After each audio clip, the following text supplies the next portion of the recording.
Hello guys, welcome back to our channel. ఈరోజు మనం ఒక చిన్న సీరియస్ విషయం గురించి మాట్లాడుకుందాం. ఇది అబ్స్కాండింగ్. రీసెంట్గా నేను చాలా ఇష్యూస్ దాని గురించి వింటున్నాను, అబ్స్కాండింగ్ గురించి. సో మనం అబ్స్కాండింగ్ గురించి మాట్లాడదాం. అబ్స్కాండింగ్ అంటే ఏంటి, అబ్స్కాండింగ్ వల్ల వచ్చే కాన్సిక్వెన్సెస్ ఏంటి అనేది. సింపుల్గా మనం అబ్స్కాండింగ్ అనే పదం గురించి మాట్లాడుకుందాం ఇప్పుడు. మన భాషలో సింప్లిఫై చెప్పాలంటే అబ్స్కాండింగ్ బట్ నథింగ్ బట్ లేచిపోవటం. నిజం, మేబీ కామెడీగా అనిపించవచ్చు. లేచిపోవటం అంటే ఎలాగైతే పేరెంట్స్తో చెప్పకుండా మీకు నచ్చిన వాళ్ళని పోయి పెళ్లి చేసుకుంటారో, ఇంట్లో చెప్పా పెట్టకుండా వెళ్ళేసి పారిపోయి ఎలా అయితే దాన్ని మనం లేచిపోవటం అనే పదంతో వాడుతున్నామో, అబ్స్కాండింగ్ కూడా ఈక్వల్ టు అలాంటి వర్డింగే అనుకోవాలి. ఒక కంపెనీలో పనిచేస్తూ ఆ కంపెనీకి చెప్పకుండా, ఇన్ఫామ్ చేయకుండా మనం వేరే కంపెనీకి వెళ్ళిపోవటం అనేది అబ్స్కాండింగ్ అనొచ్చు. లేదు, అక్కడ చెప్పగా పెట్టకుండా మానేసేసి మన ఓన్ బిజినెస్ చేసుకోవడం కూడా అబ్స్కాండ్ అవ్వచ్చు. సో ఈ అబ్స్కాండింగ్ ఏ రీజన్స్ వల్ల జనరల్గా ఇప్పుడు నాకు ఈ కెరీర్ గైడెన్స్ విషయంలో ఫ్రీక్వెంట్గా నా దృష్టికి వచ్చిన కొన్ని విషయాలు మీతో షేర్ చేసుకుంటాను.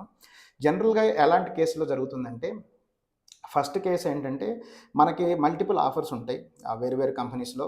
వీళ్ళు ఏం చేస్తారంటే, ఒక కంపెనీలో జాయిన్ అవుతారు. జాయిన్ అయిన తర్వాత ఒక 1 వీక్ 10 డేస్ మేబీ, అంటే ఒక మంత్ ఉండిన తర్వాత మేబీ ఆ కంపెనీ సిచ్యువేషన్ కానీ, ఆ కంపెనీలో ఉండే కల్చర్ కానీ, లేదంటే టైమింగ్స్ కానీ, ప్రాజెక్ట్ కానీ నచ్చకపోవటం, ఈలోపు బెటర్ ఆపర్చునిటీ వేరే ఉండటంతో వీళ్ళు ఏం చేస్తారంటే, ఆ కంపెనీని అర్ధాంతరంగా వాళ్ళకి ఎవరికి చెప్పకుండా బయటకు వచ్చేసి వేరే బెటర్ ఆఫర్ ఉంది కాబట్టి అక్కడికి వెళ్ళి జాయిన్ అయిపోతారు.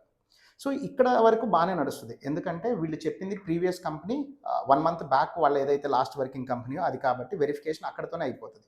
ఈ 1 మంత్ చేసిన విషయం వీళ్ళు పూర్తిగా వదిలేస్తారు. అలానే 1 వీక్ కానీ ఇలాగే 2-3 ఆపర్చునిటీస్ ఉన్నవాళ్ళు, లేదు జాబ్ వచ్చింది, జాయిన్ అయ్యాం, బట్ జాయిన్ అయిన తర్వాత అక్కడ కల్చర్ ఏదో కొన్ని రీజన్స్ ఉంటాయి కదా, అవి నచ్చకపోవడంతో వేరే కంపెనీకి మారేవాళ్ళు. ఇదొక సినారియో. రెండో సినారియో ఏంటంటే, మనం జాబ్ చేసేటప్పుడు మంచి ఆపర్చునిటీ వస్తుంది. కరెంట్ కంపెనీ చూస్తేనేమో ఒక 3 మంత్స్ నోటీస్ పీరియడ్ ఉంటుంది. బట్ వాడేమో మనల్ని అర్జెంటుగా జాయిన్ అవ్వమంటున్నాడు. జాయిన్ అయితే మీకు అడిషనల్ బోనస్ 1,00,000, 2,00,000, 3,00,000 ఇలా మీకు జాయినింగ్ బోనస్ ఇస్తాను, బైఅవుట్ చేయొచ్చు. ఇంకా కొన్ని కేసులు నేను గమనించింది, maybe mid level startup companies, నాకు రిలీవింగ్ లెటర్ లేకపోయినా పర్లేదు, మీరు ఇప్పటికిప్పుడు మీరు జాయిన్ అయిపోవచ్చు అని ఆఫర్ ఇస్తారు. అది అప్పటికి మనకి బాగానే ఉంటుంది. చాలా మంచి ప్యాకేజీ, ఆల్మోస్ట్ ఒక 200-300% హైకు, మళ్ళీ జాయినింగ్ బోనస్, మళ్ళీ మనకి ఒక ఊరు నుంచి ఇంకొక ఊరికి రావాలి అంటే బెంగళూరు నుంచి హైదరాబాద్కి, హైదరాబాద్ నుంచి బెంగళూరుకి వెళ్ళాలంటే ట్రాన్స్పోర్టేషన్ కాస్ట్, ఇలాంటి ఫెసిలిటీస్ అన్నీ ఇస్తాము అనేసరికి మనం కూడా కొన్ని కేసుల్లో కొంతమంది టెంప్ట్ అయిపోయి ఆ రిలీవింగ్ తీసుకోకుండానే కొత్త కంపెనీ జాయిన్ అయిపోతారు. జనరల్గా జరిగేవి ఇలాంటి కేసెస్. కొన్ని రేర్ ఏంటంటే, ఏదైనా మెడికల్ ఎమర్జెన్సీ, ఇంట్లో ఫ్యామిలీ ఇష్యూస్, లేదంటే ఏదైనా యాక్సిడెంటస్ కేసెస్, కొన్ని ఇట్లాంటివి పర్సనల్ హెల్త్ లేదంటే ఫ్యామిలీ ఎమర్జెన్సీస్లో కూడా కొంతమందికి కంపెనీకి ఎటువంటి ఇన్ఫార్మ్ చేయని వాళ్ళు ఉన్నారు. ఇంతకుముందు అంటే మనకు కొంచెం ర్యాప్ ఉండటం వల్ల కనీసం మన కొలీగ్స్తో టచ్లో ఉంటాం, ఆ పర్సన్కి ఏమైంది, ఫోన్ ఎత్తకపోతే ఏం జరిగింది, కనీసం వాళ్ళ జనరల్ ఫ్రెండ్స్ కాంటాక్ట్స్ కూడా ఉండే ఛాన్స్ ఉంది. బట్ ఈ కోవిడ్ టైంలో చాలామంది ఒకళ్ళ మొఖాలు చూసుకునే పరిస్థితి. 3 ఏళ్ళు 4 ఏళ్ళు పనిచేస్తున్న కేసుల్లో ఒక ఎంప్లాయీకి వాళ్ళ కొలీగ్ పేర్లు తెలుసు కానీ డైరెక్ట్గా పోయి షేక్ హ్యాండ్ ఇచ్చిన సందర్భం కూడా లేదు. ఇలాంటి కేసుల్లో ఏమవుతుందంటే, వాళ్ళకి ఇన్ఫర్మేషన్ రాకుండా అయిపోతుంది. సో ఒక కంపెనీ కూడా కొన్ని 10 డేస్, 1 మంత్, కొన్ని రోజులు చూసేసి వాడిని అబ్స్కాండ్ డేటాలో పెట్టేస్తారు.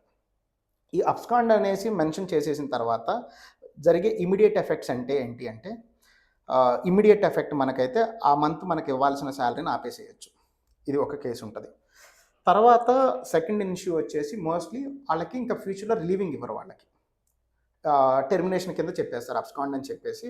సో మాకు ఇన్ఫామ్ చేయకుండా వెళ్ళిపోయినందుకు టెర్మినేషన్ చేస్తారు. ఇంకా కొన్ని ఎక్స్ట్రీమ్ కేసుల్లో మేబీ లీగల్ కేసెస్ కూడా అవ్వచ్చు.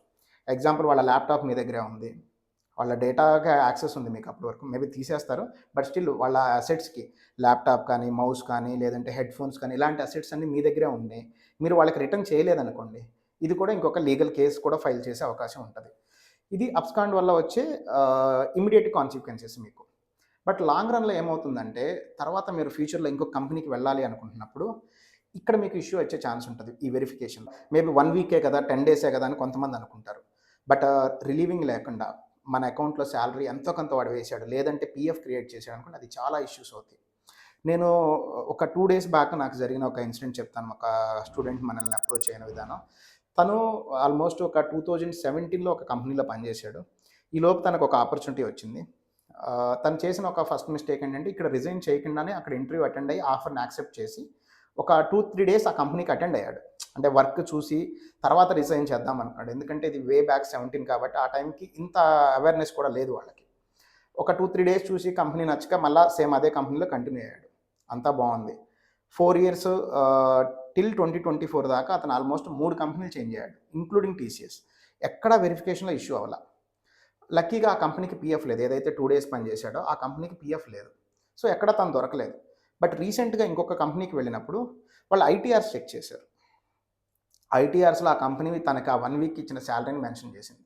చిన్న అమౌంట్, హార్డ్లీ ₹3000. ఆ 3000 మేము ఆ 1 వీక్‌కి ఏసామని చెప్పేసి ఐటీఆర్ ఫైల్ చేసేసారు. ఇప్పుడు ఇతను ఐటీఆర్‌లో దొరికిపోయాడు. తన మీద 2 కేసెస్ అయినాయి ఇక్కడ. కేసెస్ అంటే అవి అలా కాదు. తన మీద వచ్చిన అలిగేషన్స్. ఫస్ట్‌దేంటి, తనకి చూపించలేదు ఒక కంపెనీ అనేసి.